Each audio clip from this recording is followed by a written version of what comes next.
Saudações a todos e seja bem-vindo à Presidência Aberta. Hoje tenho o privilégio de conversar com o Lázaro Mabunda, é um dos jornalistas mais premiados a nível nacional e internacional. Já venceu o prémio Carlos Cardoso, onde arrecadou quase 4.000 euros. Foi por várias vezes saudado por presidentes da República por causa dos prémios internacionais nas quais venceu. A primeira pergunta, antes mesmo de saudar, é: qual é o estágio do jornalismo em Moçambique? Bem-vindo à Presidência Aberta, Mabunda. Muito obrigado, Big Boss. É um prazer estar aqui no seu programa e consigo. Já há um tempo que a gente não se via.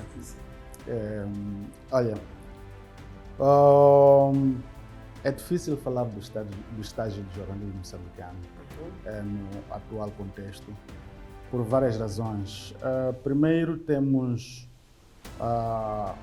aquilo que nós chamamos de problema político, que isso afeta sobremaneira a forma como o jornalismo é feito. Falo da questão, sobretudo, do controle político sobre os órgãos de comunicação social e também sobre os próprios jornalistas. Mas também temos a fraca qualidade da formação jornalística. E isso se reflete muitas vezes nas redações e na qualidade do produto que é feito. Não estou a dizer que não há bons jornalistas. Há bons jornalistas que estão a sair nas escolas de jornalismo, nas escolas superiores. Provavelmente o médio também, mas o médio já teve um tempo que tirava muito bons jornalistas. Eu sou um dos produtos da escola de jornalismo, do médio. Grande parte dos jornalistas que atuam neste momento no mercado, ou que se calhar renomados, saíram da escola de jornalismo médio. Okay. Neste momento, o grande problema é que há muita proliferação das universidades e também o mercado jornalístico é um mercado dumbenenguizado, ou seja, qualquer um pode ser jornalista. E já não precisam de irem buscar nas escolas de jornalismo, das escolas superiores de formação de jornalismo. Basta ter uma cara bonita, você pode ter acesso ao jornalismo. Basta ter uma boa voz, você tem acesso ao jornalismo.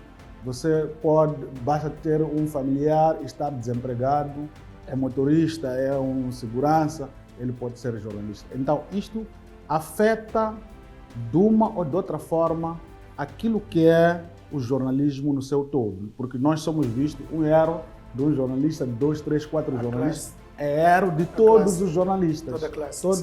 Toda a classe é, na verdade, vista a partir de um erro concreto de um jornalista. Aquele jornalista é mau e logo todos os jornalistas são maus.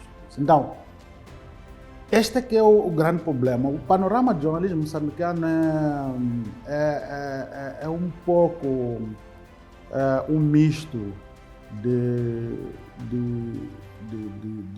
do positivo e do negativo. Mas a balança pesa mais para que lado?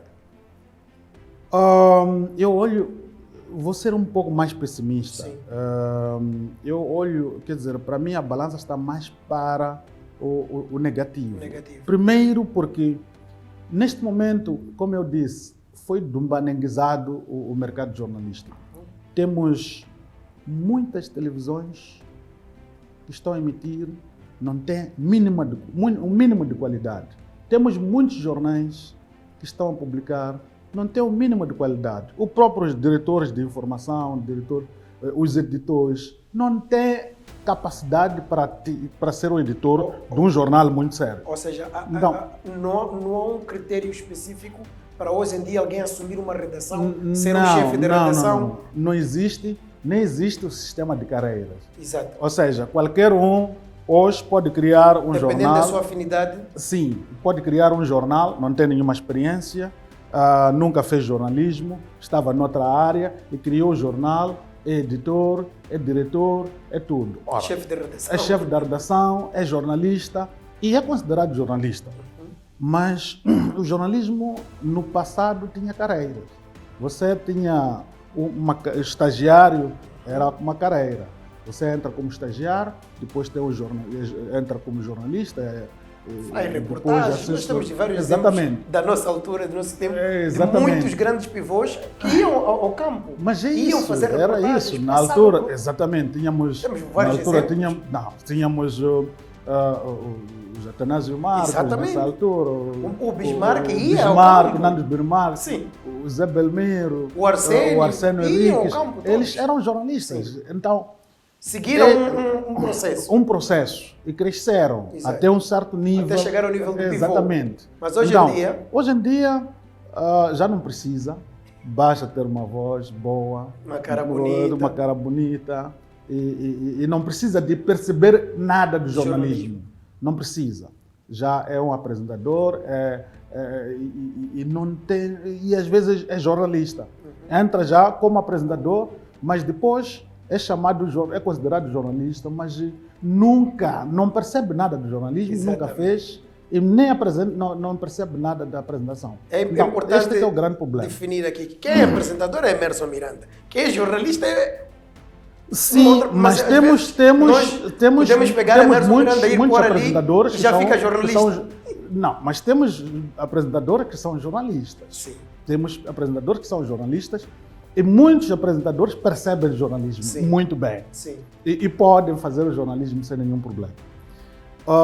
Mas o que está a acontecer agora é que tu fica sem perceber, porque mesmo na apresentação, tu vais perceber que esta é apresentadora, é apresentadora, mas não percebe nada daquilo que... Mesmo da apresentação, Sim. não percebe nada, não percebe mesmo.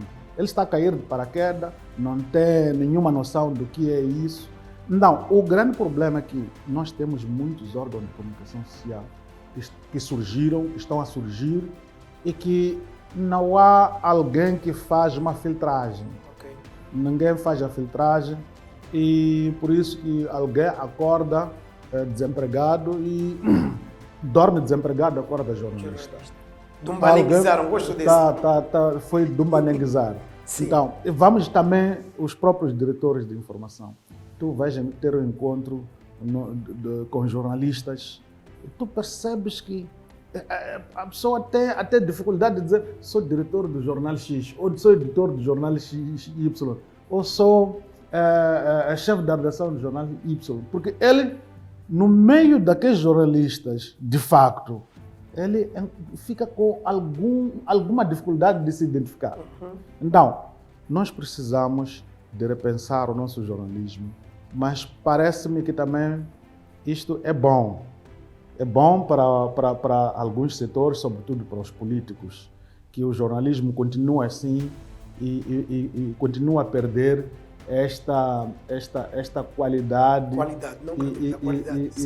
e seja visto como um setor que não presta.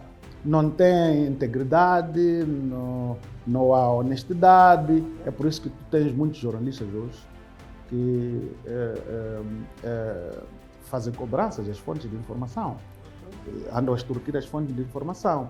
Tu tens jornalistas hoje que estão a reboque dos políticos, empresários, jornalistas que dizem assim, olha, eu vou fazer uma peça sobre As tais chamadas peças encomendadas. peças encomendadas.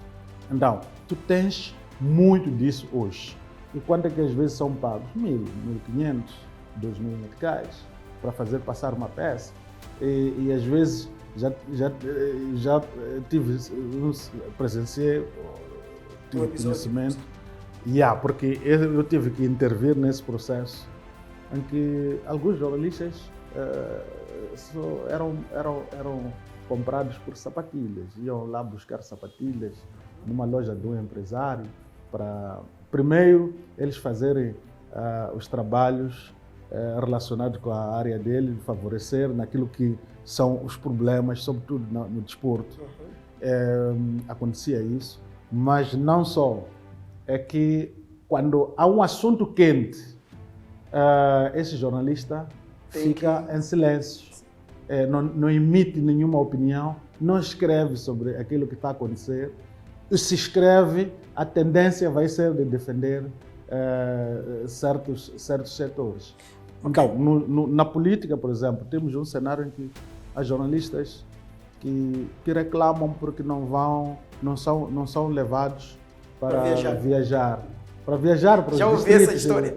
Exatamente. Isto só acontece num país como Moçambique, que, olha, ainda estamos a brincar, estamos numa fase embrionária de jornalismo. Exato.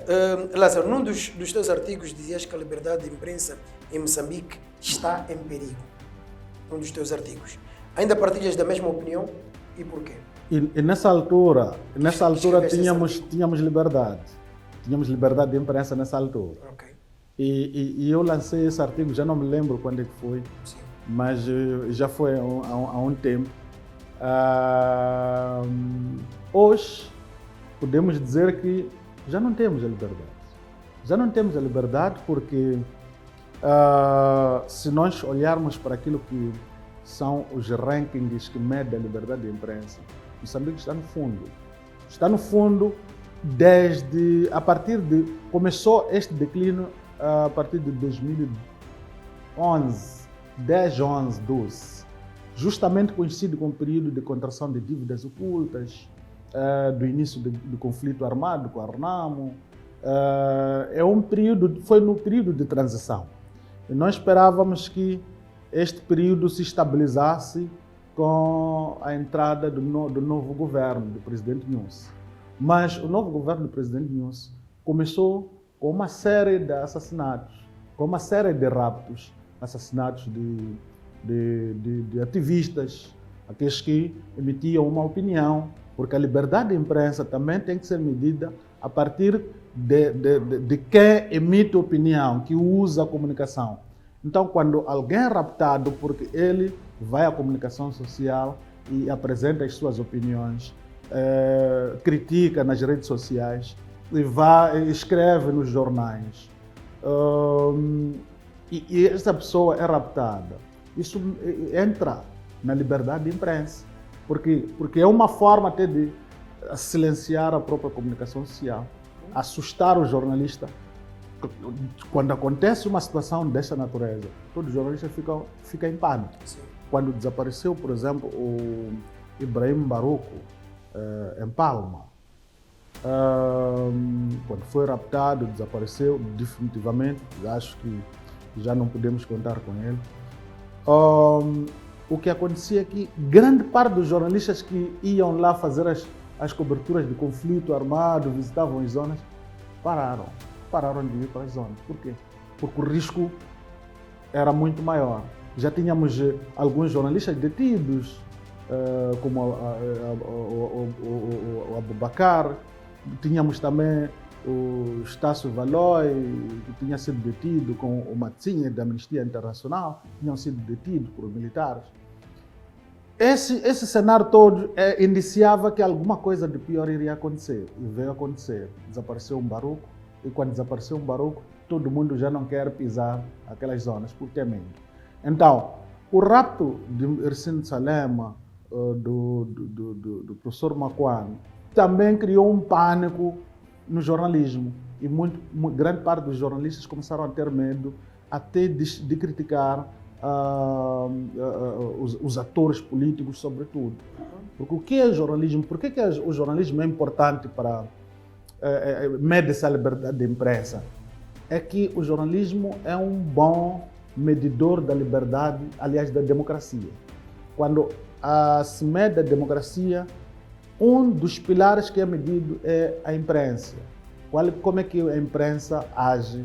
Se tem a liberdade, se dá voz aos partidos políticos, se o jornalista pode escrever, investigar e publicar sem medo de que alguma coisa lhe possa acontecer ou não. Neste momento, o risco de fazer investigações, publicar, é um risco muito elevado. E tu, ao publicares uma investigação, não sabes se amanhã acordas ou não acordas, ou ao andar na rua não aparece alguém a barar, não há tiros, não há raptos, assim. Então, este é que é o cenário. Então, na altura, quando eu escrevi isso, eu alertava para isto. E hoje estamos neste nível, em que nós não sabemos o que nós onde que nós estamos, estou aqui a falar, mas não sei, ao sair daqui até ao escritório, o que me acontece, ao sair para casa, o que me acontece quando durmo, não se dorme tranquilo. Por quê? Porque hoje tu tens até vários atores, atores estatais e não estatais, que são responsáveis pela violência contra os jornalistas. Vamos lá. Quando um país é tido como um país corredor de droga, esta semana falou-se de quase 1,5 tonelada de cocaína apreendida no aeroporto internacional de Maputo. O aeroporto mais controlado, né? O aeroporto, se calhar, o mais seguro de Moçambique. Descobre-se 1,5 tonelada de droga. Quem mete cocaína não é um cidadão qualquer. É uma pessoa que tem ligações, provavelmente políticas, muito fortes. Porque se tu não controla o sistema político, tu não tens como meter esta quantidade de droga.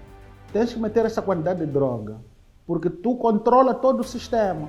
O aeroporto, a droga vai passar e do aeroporto não há nenhum agente da polícia que vai mandar parar aquele caminhão, assim sucessivamente. Isto acontecia muito em Nampula.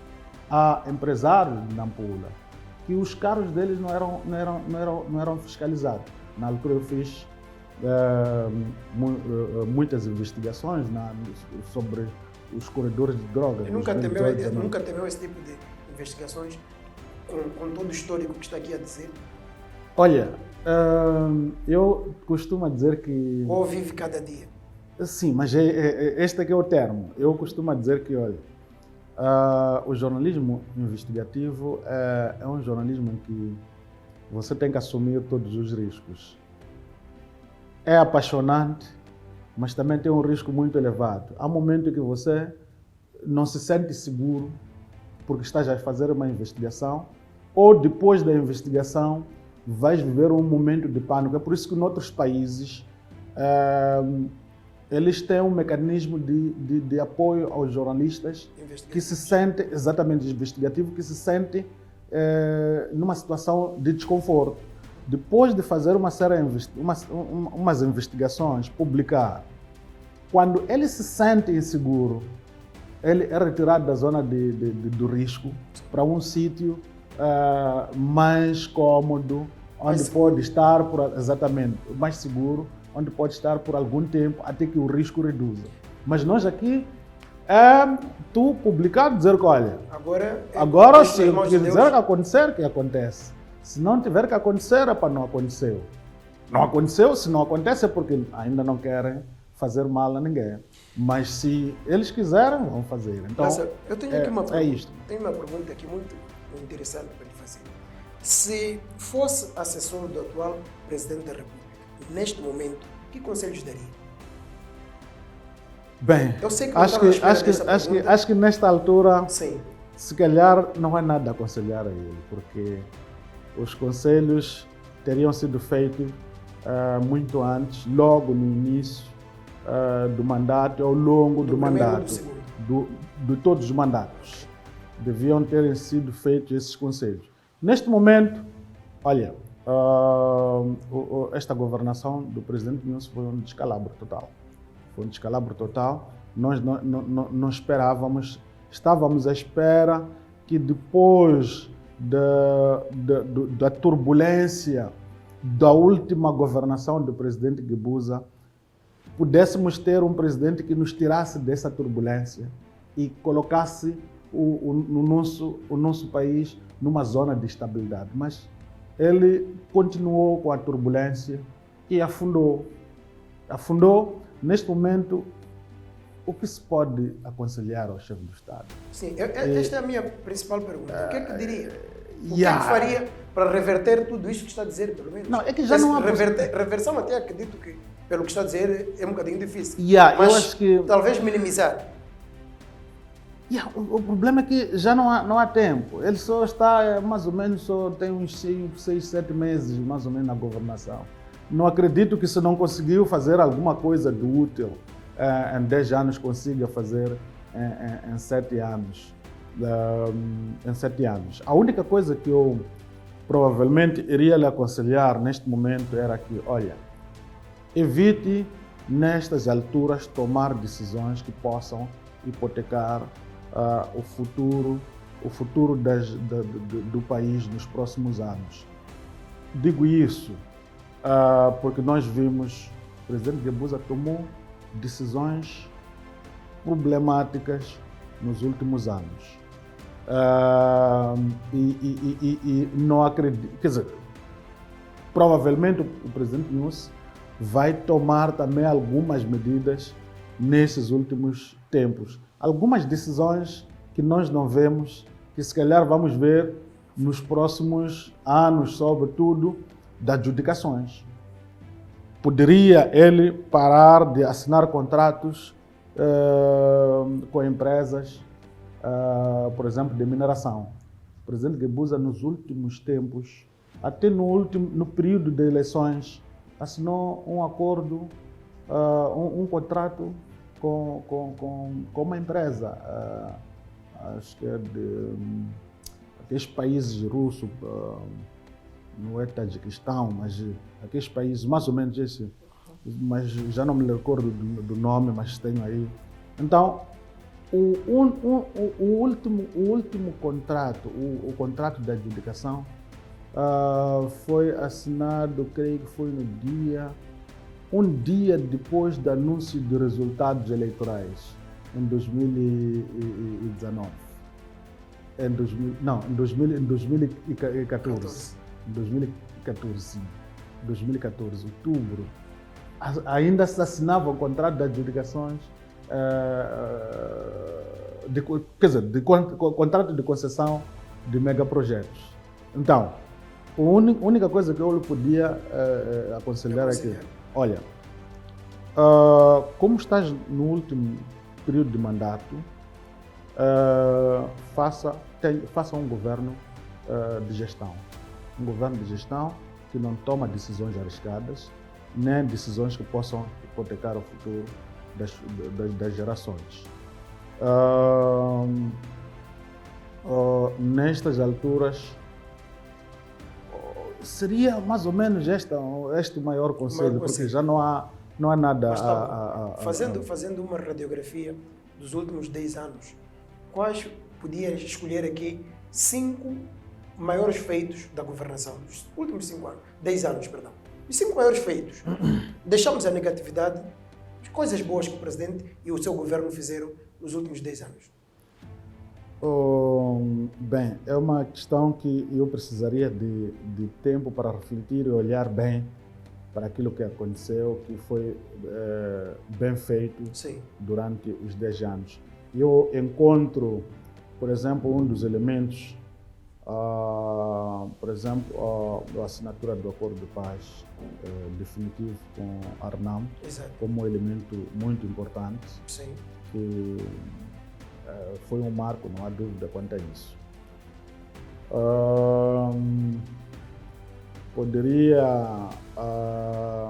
O processo de desmobilização, embora tenha os seus problemas, não deixa de ser também um marco que está dentro do processo de pacificação. Exatamente. Já temos 2? É assim tão difícil? É tão difícil porque é extremamente difícil ver o que foi feito, porque o que aparece demais é o que aconteceu de negativo. Se me dissesse o que aconteceu de negativo, em 30 segundos, se calhar, eu numerava 10 coisas. É por isso que eu fiz o contrário. Eu quero perceber o que é que o governo nos últimos 10 anos fez de bom para o país. E eu estou a olhar. Tanto a nível interno como externamente, política externa também. Sim, estou a olhar porque... E é difícil apresentar. Por exemplo, eu não sei se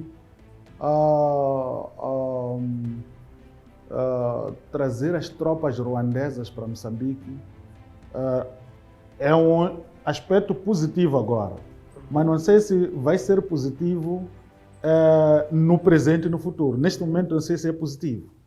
É positivo se nós olharmos para o resultado a nível das zonas de exploração, não, da exploração do gás. Sim. As zonas, sim, aquela cintura da exploração de gás, onde estão os ruandeses, pelo menos estabilizaram. Não há, os atos terroristas foram praticamente anulados. Então é um grande feito do governo. É um grande feito, sim. Mas há um aspecto, é que por detrás o Ruanda não vai trazer os seus homens para virem morrer de Borla em Moçambique. Então, o que eu estou a dizer é que mas aqui isso é uma suposição também. É uma suposição, mas também já não é uma suposição, porque há muitas empresas, há empresas ruandesas que estão a ganhar concursos, que este dinheiro, não tenha dúvida, vai financiar o orçamento do governo ruandês nos próximos anos. O Ruanda vai viver do gás de Moçambique. E não será Moçambique a proteger as plataformas, vai ser Ruanda. Disso eu não tenho mínima dúvida. Não tem dúvida. Então, este é um aspecto negativo. É um aspecto negativo. Não, mas está na lista dos positivos.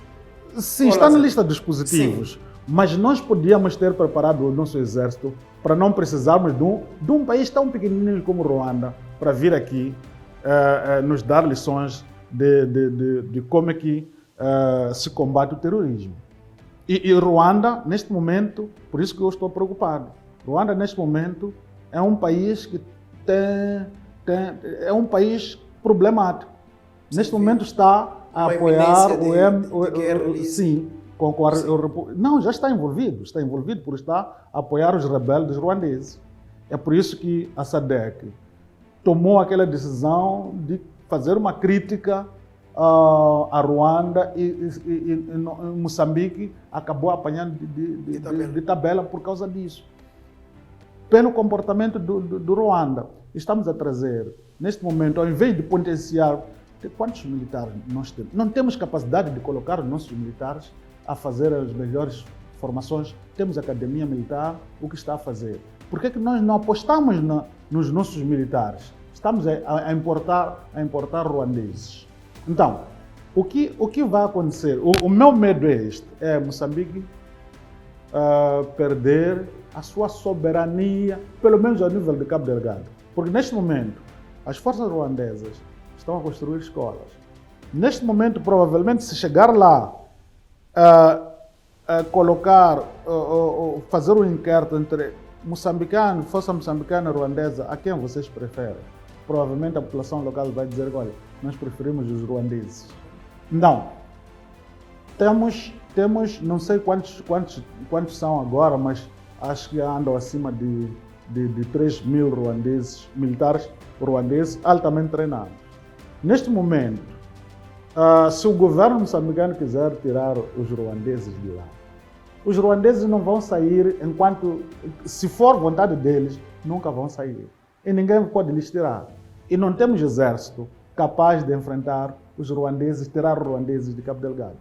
Ou seja, o que eu estou a dizer é que parte de Cabo Delgado neste momento é território ruandês, é território da Total, é território francês. Então, isto nós trouxemos para estabilizar, mas acaba sendo um negócio mal pensado. Eu costumo dizer que o Ruanda usa o seu exército como mercenário. É mais ou menos igual àquilo que os russos faziam com o grupo Wagner. Exato. Mas não achas que esta pode ser a tua opinião, mas na altura em que foram feitos esses acordos, na altura em que foram criados esses modelos de proteção para esta zona, as pessoas que estiveram em frente olharam disso de uma outra forma e acautelaram-se, se calhar, disso que estás a dizer? O que achas? Acho que o erro foi aí mesmo. Porque a primeira coisa, o governo devia ter, primeiro, uma escutação? Não precisava, se calhar, de escutação. Se calhar precisava de trazer os ruandeses enquanto só para travar o avanço, enquanto prepara os seus militares.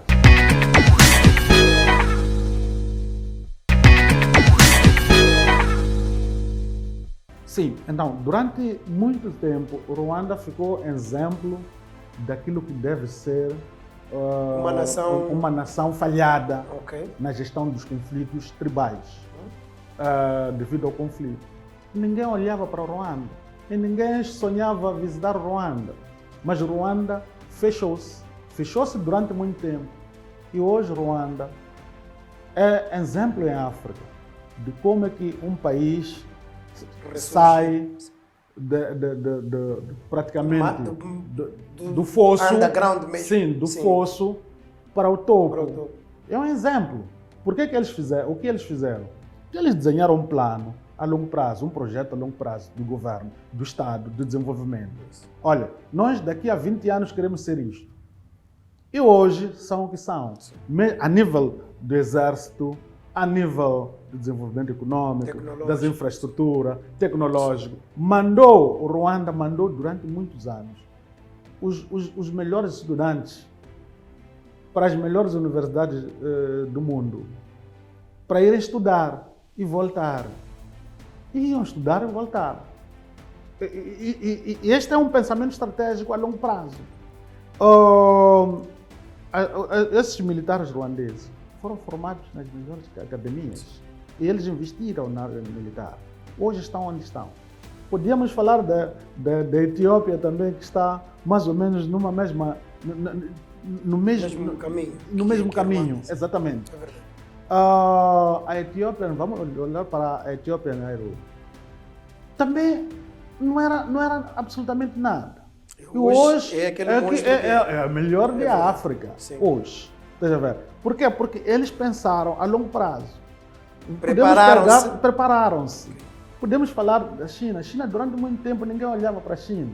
Mas hoje a China, quando a China abriu-se para o mundo, todo mundo começou a tremer. Faz estremecer os americanos, sim, os europeus, com invenções que eles estão a fazer. O que eu estou a dizer é o seguinte: é errado nós pensarmos em planos ou a curto prazo ou em soluções imediatas. Temos de pensar em soluções imediatas enquanto nós temos um plano a longo prazo.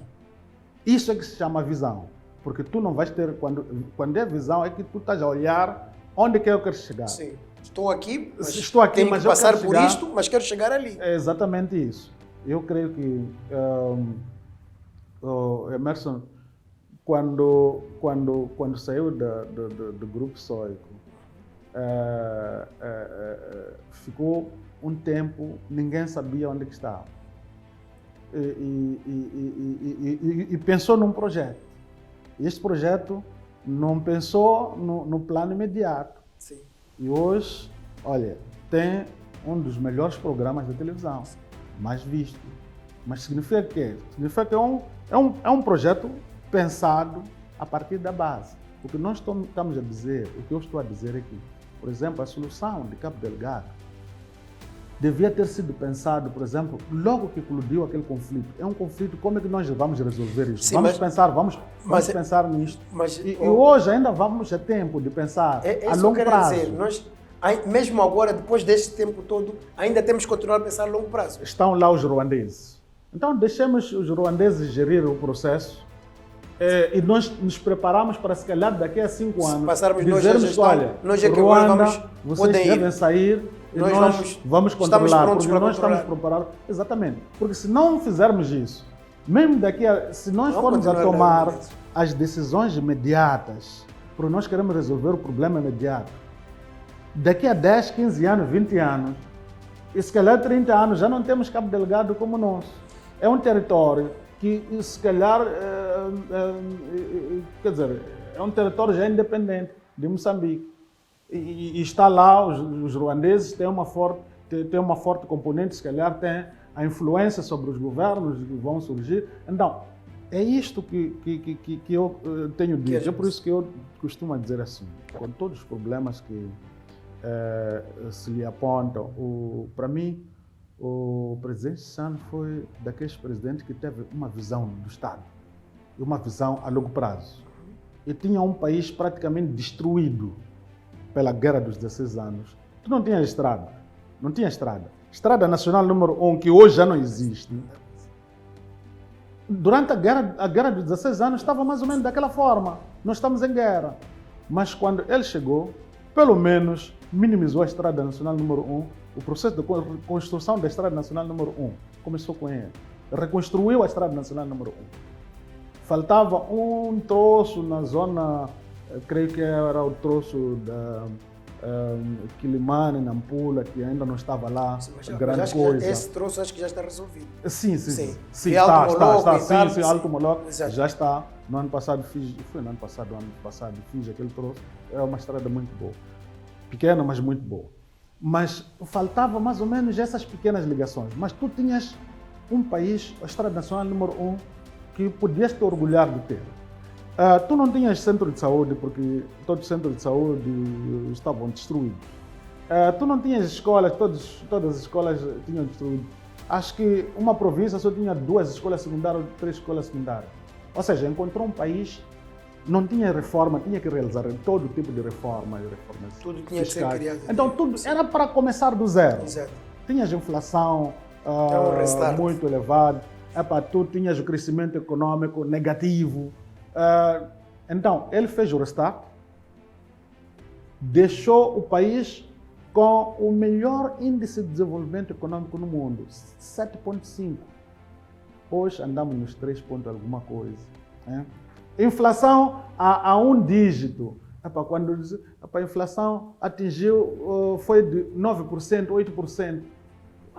Isso era foi uma grande conquista. Então, para mim, o presidente Chissano foi aquele que, na verdade, com todos os problemas que teve, como qualquer um pode ter, mas foi, para mim, o melhor. Eu vou lhe fazer perguntas diretas, mesmo para fecharmos a nossa presidência aberta de hoje. Espero que responda também de forma honesta, direta e aberta. Okay. Qual é o político em Moçambique que lhe inspira? Independentemente de cor partidária, independentemente do cargo que tenha ocupado ou ocupe, qual é o político em Moçambique que lhe inspira? Bem, sem filosofar, sim. professor. Não, Vamos lá. Não, eu quero uma resposta direta e honesta. Sem avaliações. Ok, sem avaliações. Sem avaliações. Ok, tudo bem. O Joaquim Chissano. Presidente Joaquim Chissano. Sim. É o político que lhe inspira em Moçambique. Sim. Tudo bem. Vamos supor que Lázaro Mabunda tem a possibilidade de ajudar o próximo presidente da República a compor o seu governo. Que nomes indicaria para que áreas? Acho que é uma questão que pode me ser difícil neste momento. Vamos embora. Mas Queremos soluções. Eu quero que me diga pessoas que acham que vão fazer a diferença para o melhor do nosso país. O que nós estamos à procura é trazer coisas boas para o nosso país. Uma das pessoas... Mas faz assim, Sim. Para aqueles que lhe vem em mente agora. Não precisa compor o governo todo. Aliás, estou-lhe a colocar a questão como se estivesse a ajudar a compor o próximo governo de Moçambique, independentemente de quem vai ganhar. Quais seriam as suas indicações e para que áreas? Pessoas chaves que acham que vão fazer a diferença.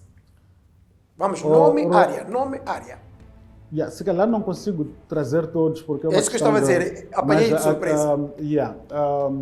Uma das pessoas que eu admiro por aquilo que ele é, pela frontalidade, é a Luísa Diogo.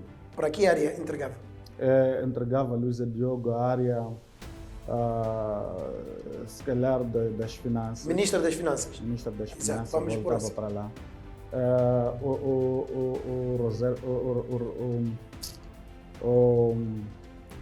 Como é que se chama este? Quem? O Fernandes. Rosário Fernandes. Rosário Fernandes, sim, da AT. Sim. Eu provavelmente colocava ele numa pasta bastante fundamental. Qual? Se calhar nós precisamos neste momento de um bom dirigente para a área da agricultura. Ministro da Agricultura. É a base, sim. Rosário Fernandes, Ministro da Agricultura. E eu iria apostar nele, Indicava ele. mas podia indicar para as finanças também Mas Vamos lá, já indicou Luísa Diogo para as finanças? sim, Rosário não, Fernandes o grande problema é um do seu nome. Estou a olhar, só que são pessoas que ele pode não ter, mas também não Não, precisa ter sim, para mim seria a melhor é a sua pessoa. ideia. Sim, para mim seria a melhor para pessoa. o Ministério da Agricultura. Exatamente. Exato. Ainda mais? Vamos. Está a compor o seu governo, vamos a isso. Eu iria também puxar alguns jovens como... Fica à vontade. O Edil de Quilimane, Manuel de Araújo. Se calhar para o Ministério dos Negócios Estrangeiros. Ministério dos Negócios Estrangeiros e Cooperação. Eu colocava, pelo dinamismo que apresenta, o Venâncio Mondlane. A área, ainda não disse. Para a área do... para o Ministério do Interior. Ministério do nós Interior. Precisamos de uma pessoa forte, com uma visão capaz de, se calhar, estabilizar. Venâncio Mondlane entregava o Ministério do Interior. Exatamente. Ok.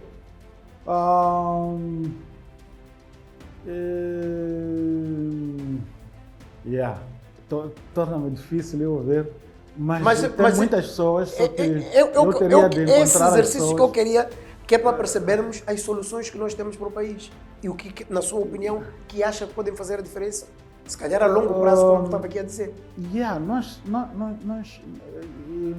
O maior... Não foge da pergunta, Lázaro. Continua aí na resposta.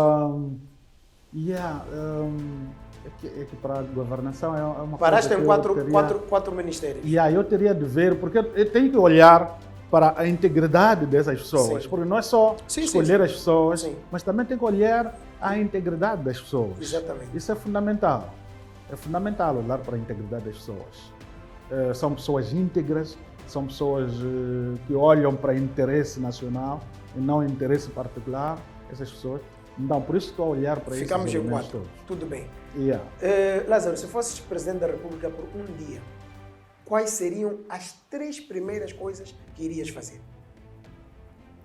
As 3 primeiras coisas... As 3 primeiras coisas que infalivelmente ias fazer se fosses Presidente da República. A primeira coisa era colocar o país a pensar, a discutir um plano de desenvolvimento a longo prazo. Okay. Esse é o primeiro ponto. O segundo ponto era desenhar-se um plano de revitalização ou de desenvolvimento na área militar e também na área da polícia. Ok. Para combater... Defesa e Interior. Exatamente. Ministério da Defesa e do Interior. Exato. Por causa dos problemas que já existem agora. Exato. O terceiro... E por fim, o terceiro. É refletir nas reformas necessárias para voltar a colocar o país nos patamares que já esteve até por aí 2009, 2008, 2009. Lázaro Mabunda, muito obrigado por ter feito parte aqui da Presidência Aberta. Obrigado. Até uma próxima oportunidade. Foi um prazer. Foi a Presidência Aberta de hoje. Até uma próxima oportunidade. Obrigado. No próximo episódio. Não podemos ter um país que faz um mandato de governação e continuamos a dizer que há escassez de água. Nós somos um país que desde a independência, desde que proclamamos a independência em 1975, até hoje, não conseguimos ter uma estrada que liga do Rovuma, do Maputo a Rovuma. Em Moçambique, ninguém paga impostos.